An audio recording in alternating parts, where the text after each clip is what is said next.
I'm Trevor Turner.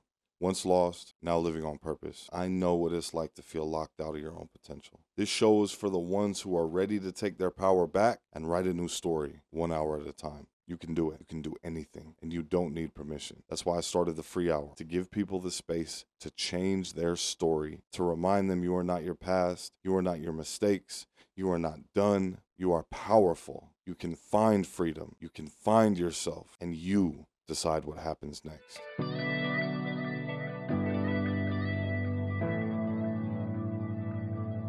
What's good? It's your boy Trevor Turner. Welcome back to the channel. Welcome back to the free hour. And we are here with another real quick short video, man. A video that I haven't, or a series I haven't done in a minute. We back here with the 5 years from now series. This is where we talk about some of the things that I've gone through, some of the things that I've been doing. It's basically me using y'all for a journal to record my ups, my downs, my wins, my losses, my experiences with this concept that I came up when I was locked up called the free hour. This is where I let you know, because I've been using myself as a guinea pig for this program, for this concept, for this thing I've been doing, right? So this is where we talk about what works, what's worked, what hasn't worked, what I still need to work on, what I still need to change. And this is just, where I connect with y'all, man. I'm thinking about maybe starting to do these live instead of recording them. Just a little short something. Might do it on my TikTok instead of on YouTube, but I'm not really sure. If you do watch this video and you have an opinion, let me know. So yeah, man. I graduated. Did I mention that already? I don't know. I graduated from BC. And I had started working at this job at a nonprofit. Some stuff happened there. I'm not really going to get into it. And now I work at another nonprofit. So I'm working at Garden Pathways. For those of you guys who don't know, if you're watching this first, if this is the first one you're watching of mine, Garden Pathways is the place where I went when I first got out for mentorship. I went there for mentorship, and I was put under their ARG, which is Adult Reentry Grant. And they gave me help with things like getting into my classes. They helped me with things like navigating higher education. They helped me with a whole bunch of different stuff, right? They helped me with clothes, like, to go to work when I was working at BC. They helped me with a whole bunch of different stuff, man. My mentor there, his name was Bear. He ended up getting a new job. And then my mentor was Jussie. He became the parole liaison. So then my last mentor was Isaac. Now I get to work with Isaac. Isaac is one of my coworkers. So now we get to chop it up about things like expungement, which he's working on. I'm working on. I got the packet. I'm doing it. We get to talk about things like, how to navigate life now that you're no longer in that mindset. Instead of needing the help and needing the resources, now I'm looked at as more like an equal. So we talk at a different level now. And I deal with them on a different level, and it feels good. It's like one of the most welcoming places I've ever been, that fully knows about what I've done, fully knows about my past. They look at it as like a bonus. It's lived experience. The fact that I changed from what I changed from helps me to help other people change from what they want to change from. So, man, it's great. It's a great job. I'm loving it. It allows me to facilitate. I facilitate classes, interact with people on a mentoring capacity. They were kind of going to break me out into case management a little bit, but I don't know. I kind of helped a couple of their departments catch up on like paperwork and enrollments and stuff. And now the facilitation team wants me to come back to just facilitation. So I might just be doing facilitation. But yeah, man, I'm teaching the classes that I had to take myself. I'm utilizing the tools that I learned and the tools that I picked up to teach that class myself, because that class, I think, me personally, is the only parole mandated class or probation mandated class or whatever court mandated class that I have ever gone through that I thought was effective. And the reason I thought that class was effective was because they don't act like what you did or what you've done just fell out of the fucking sky. I don't know if I've talked about this before, but the difference between those classes is that a lot of these other places, they just act like you were walking down the street one day and decided to become a gang member. Like you were walking down the street one day and decided to start selling drugs, decided to steal from people, decided to be a piece of shit, whatever they want to call it, right? Like there were no contributing factors that led up to this. Like you were just bad, And I think a lot of times that is very reflective on how society views people who've been locked up. Like, yes, there are some people who are like that. There are some people who are just evil. There are some people who are just like that. There are some people who just form these groups out of necessity, out of wanting to survive, out of wanting that camaraderie, that companionship that they never got. Maybe both their parents were on drugs. Maybe both their parents were alcoholics. That led them to becoming a drug addict or an alcoholic. That led them to being in that lifestyle. That led them to being in that world. Things lead people certain places. Now, I'm not erasing the fact that we made our choices. We made our decisions, because erasing that fact takes the power out of our hands. Because it's like, yes, we made bad decisions. We need to admit that. We need to hold ourselves accountable for that. And in so doing, that gives us our power back every single time. Because if I made the decisions to get me to all them prisons, if I made the decisions to get me to being so emotionally unhealthy, mentally unhealthy, spiritually unhealthy, in such a bad place situationally, right? Then I can make the decision to go somewhere else. And that class is one of the only classes that really vibes with my viewpoint on it. Because it's like, yeah, you were taking a multiple choice test. However, instead of having A, B, C, D, and E as your options to put on the Scantron, you only had A and B. The other ones were grayed out. The other ones were invisible. The other ones you didn't know were options for you, or the other ones you thought you were incapable of doing. Like you saw them, but you didn't know that you could do it. You saw them, but you didn't know that it was for you, or you just didn't see them at all. This class helps you to open up those different options, and now I get to teach it. Now I get to teach people, and I get to say this to people all the time, because they say things like, man, that dude who's talking about parenting on that video, or that dude who wrote this curriculum, or that person, that whatever, blah, blah, blah, they don't know what it's like for us. They don't know what it's like to live the life that we live. They've never been to prison. Like, how are they going to say that, we can't create those types of memories with our kids? We can't do this because we've already fucked up, or whatever the case. And I get to tell people, well, why not you and why not now? Why not you and why not now? You didn't get that stuff from your father, from your mother. They didn't get that stuff from their father and their mother. It's not too late for you to give that to your kids now. It's not too late for you to give that to your significant other now. It's not too late for you to give that to yourself now. Why not you? Why not now? Why don't you be the one to break the cycle? And I get to tell people that every day.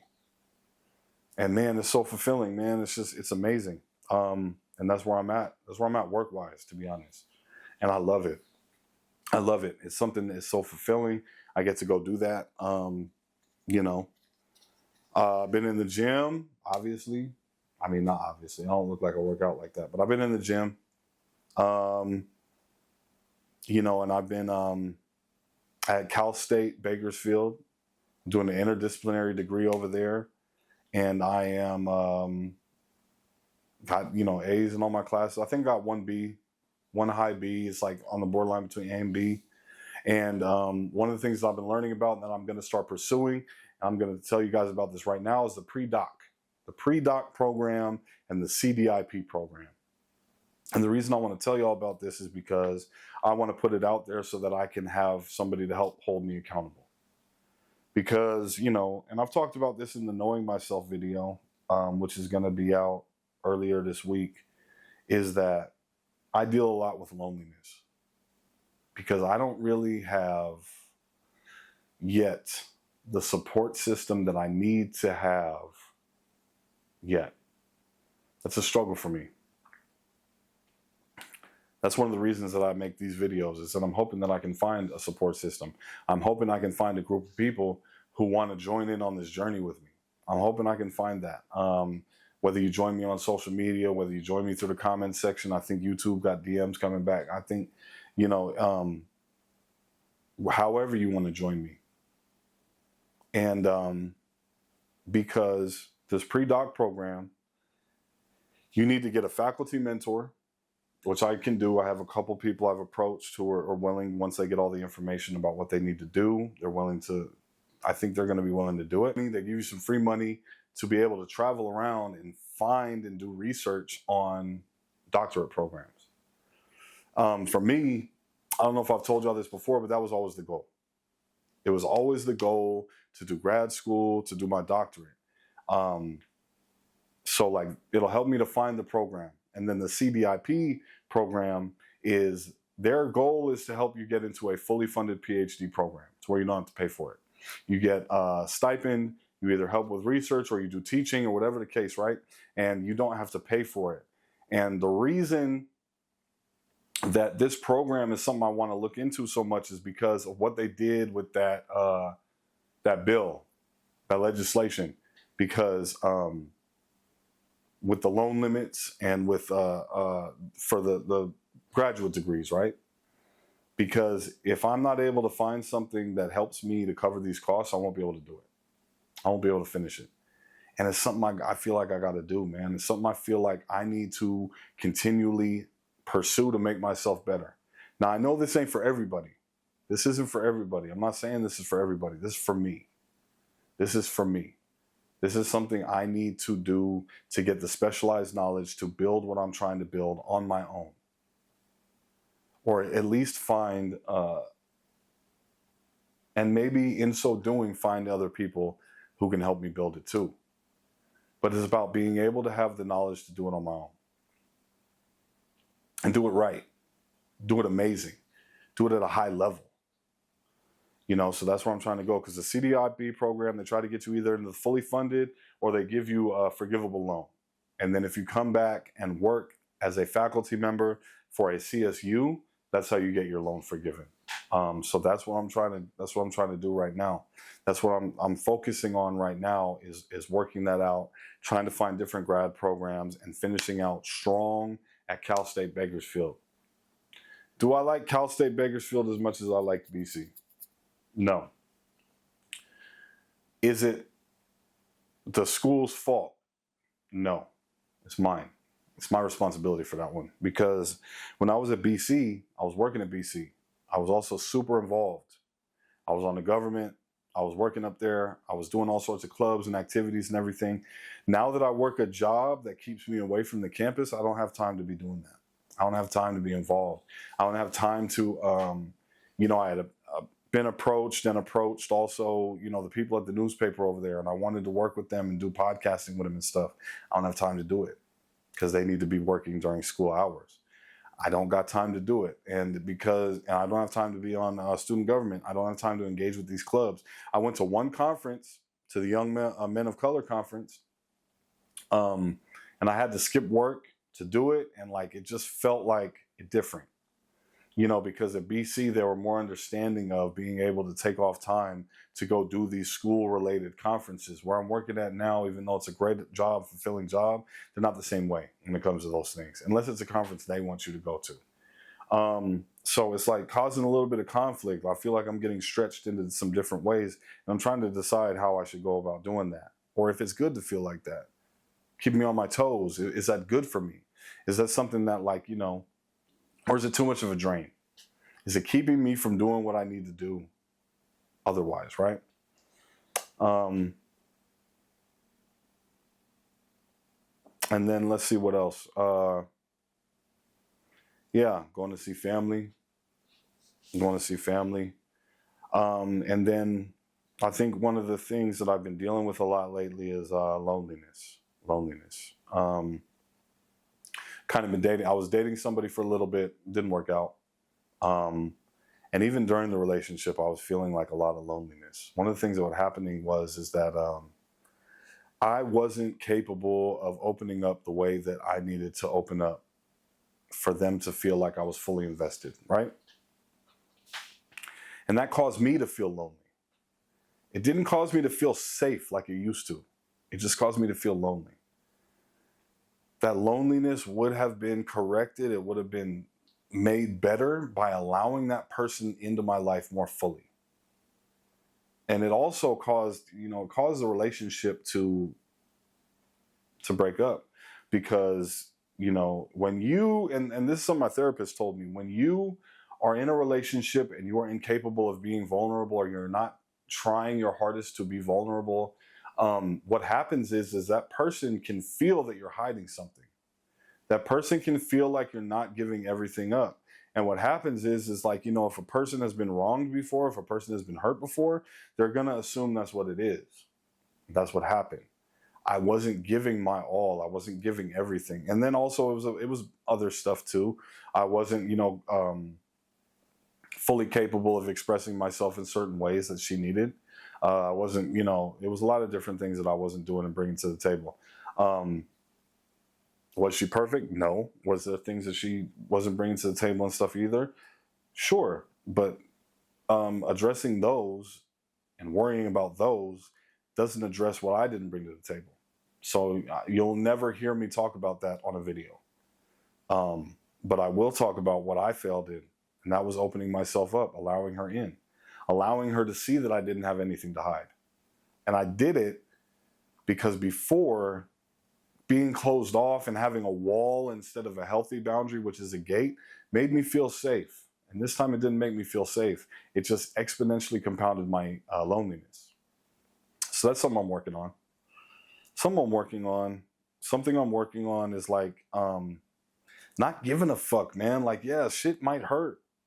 It might hurt. And this is something, especially for the fellas, man. Like, yeah, she might hurt you. Yeah, she might hurt you. She might do exactly what the last one did. It might happen like that. You still got to open up, man, or else these females are going to feel like you hiding something. You could be like not cheating. You could not be doing anything else on the side. But if you are hiding a piece of yourself, that's probably worse than actually hiding something on the side. She was right to feel like I was hiding something from her because I wasn't giving her all of me. And then on top of that, I wasn't putting in all of my energy that I could into it. I got comfortable. I wasn't doing all the things that I said I was going to do. I wasn't doing all the things that I started off doing. There's a whole bunch of different stuff, man. So I'm working on that. I'm working on actually becoming the person that I want in a relationship. I'm working on actually doing that. I think that I had gotten off to a great start.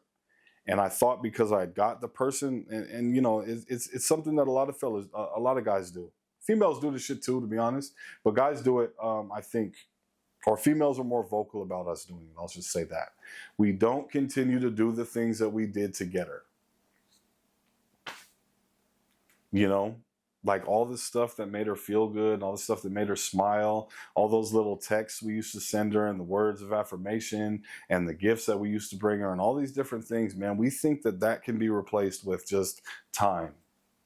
Like, we've been together for 6 months. Why do I still have to do these things? Why do I still have to tell you these things? Why do I still have to bring you these little things, right? And it just don't work like that. It just don't fucking work like that. And I knew this, but I did it anyway. And it's like, I don't know what the fuck I was thinking about. But yeah, got back into therapy and working on that, working on being more vulnerable. And at the same time, working on not making myself smaller so other people can feel comfortable.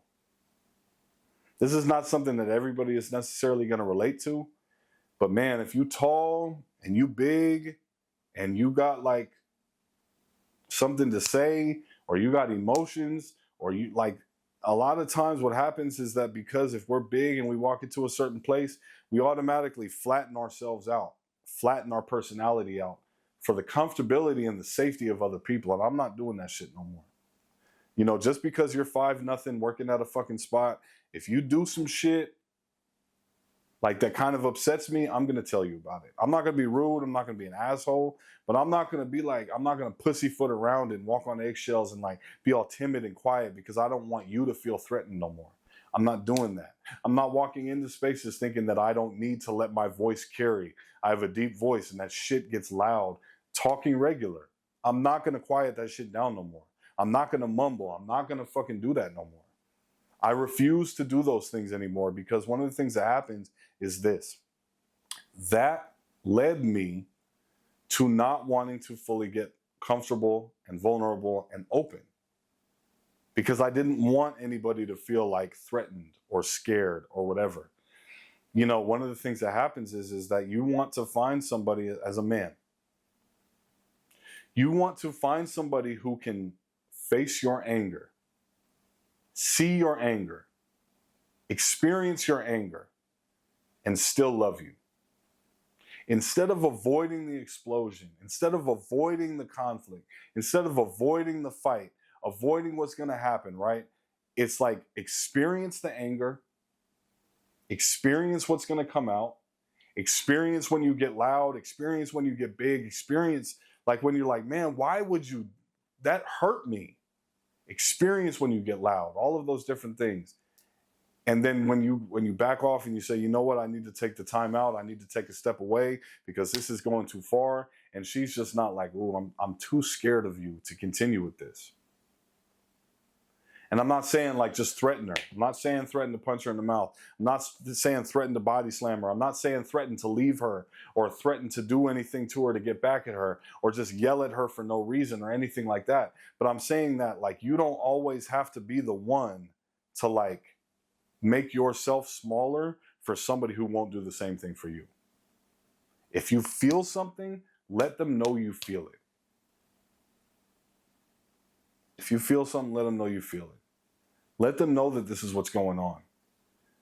Let them know that these emotions are in you, that you're a human being, that you got these emotions, and that you're not going to like pussyfoot around what their reaction might be. Push your line, make your boundaries, enforce your boundaries, be assertive. And if assertive looks like saying something in a firm tone or saying something a little bit louder, or cutting off somebody when they're trying to yell at you or get in your face, if that's what that looks like, do it. Don't make yourself smaller for nobody. Because what's going to happen in the end is that person is going to see that you're making yourself smaller. They're going to see that you're hiding something. They're not going to feel like they're getting the full you. And this can be done in healthy ways, though. It can be. It can be. It looks like being assertive instead of aggressive. It looks like being firm instead of being an asshole. There's a difference. I know a lot of times what happens is when you deal with emotionally unhealthy people, when you deal with narcissistic people, when you're firm, they'll accuse you of being an asshole. That's what happens. And we're not doing that no more. We're not doing that shit no more. Not going into 2026. Man, it's almost 2026. And it's almost my time to turn 40. By the time this video comes out, I'll be turning 40 either the day after the video comes out or the day the video comes out. I'll be turning 40 years old. 40. I think one of the other reasons this video is important so that you can look at these videos and maybe make a change with yourself or do something different before you get to my age. Like, don't be coming out of prison as an old fucking dude just now changing. Don't put yourself through that shit. Change now. Change while you're in your 20s. Change while you're in your 30s. Change while you're a teenager. Change. Get better. All right? I think that's about it, man. Thanks for letting me ramble. Thanks for letting me vent. Thanks for letting me rant and rave. All that other stuff, man. And, you know, if you want to be one of these people who joins me on the journey, comment, like, share, subscribe. Get at me on TikTok, the free hour. Get at me on Instagram, Trevor Turner TV. Man, let's get to it. Deuces.